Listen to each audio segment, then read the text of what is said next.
azmaq deməkdir. Yer üzündə müəllim daha bir şərəfdir. Öyrənmək kimdən öyrənməkdir? Dünyada Müəllim bir şama bənzər, hamıya işıq verər. Dünyada hər şeyə qiymət qoymaq olar, lakin müəllimin əməlinə əsla qiymət qoymaq olmaz.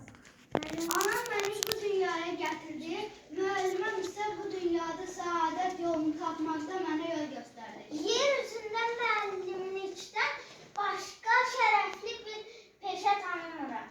Sən elminlə dəryatmısan, arasmısan, qoşqatmısan, sözlərinlə uzarmısan mənim sevimli müəllim.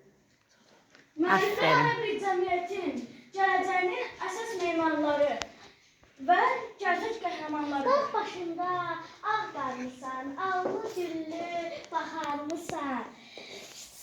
Ürəyimə iz salmısan, mənim gözəl müəllimim.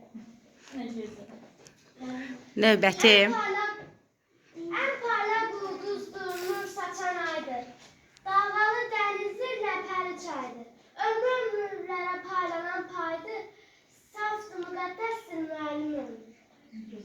Müəllimə hörmət edəcəm. Gözəl. Səni şöhrət şan bilmişəm, önümdə arqadan bilmişəm. Sanki özanan bilmişəm, mənim sevimli müəllimim. Çox gözəl. Müəllim bir memar ya mühəndisdir. İnsanların düşüncələrini, ağlını düzəldir müəllim. Ağac və müəllim öz barı ilə tanınır. Müəllimin barı da sizsiniz. Maşallah. Bir uşaq, bir müəllim, bir qələm bütün dünyanı dəyişə bilər. Çox gözəl. Hörmətli müəllim, müəllim insanı aydınlığa çıxardan işıq kimidir. Ey hörmətli müəllim, hər könüldə yerim var, hər kənddə, hər şəhərdə sənin meyvələrin var. Buyur.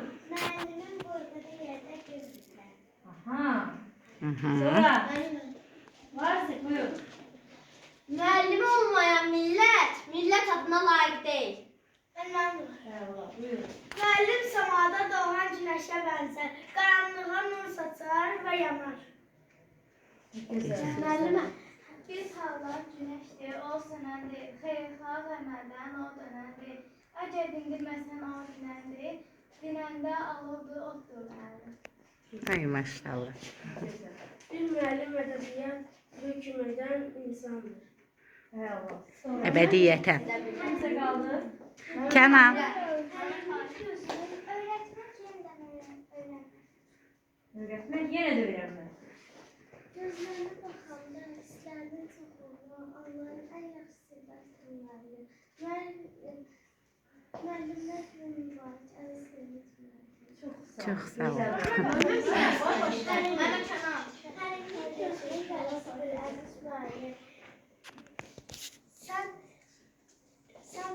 Sən bizim yolumuzu hər zaman İşıqlandırırsan, əziz müəlliməmiz.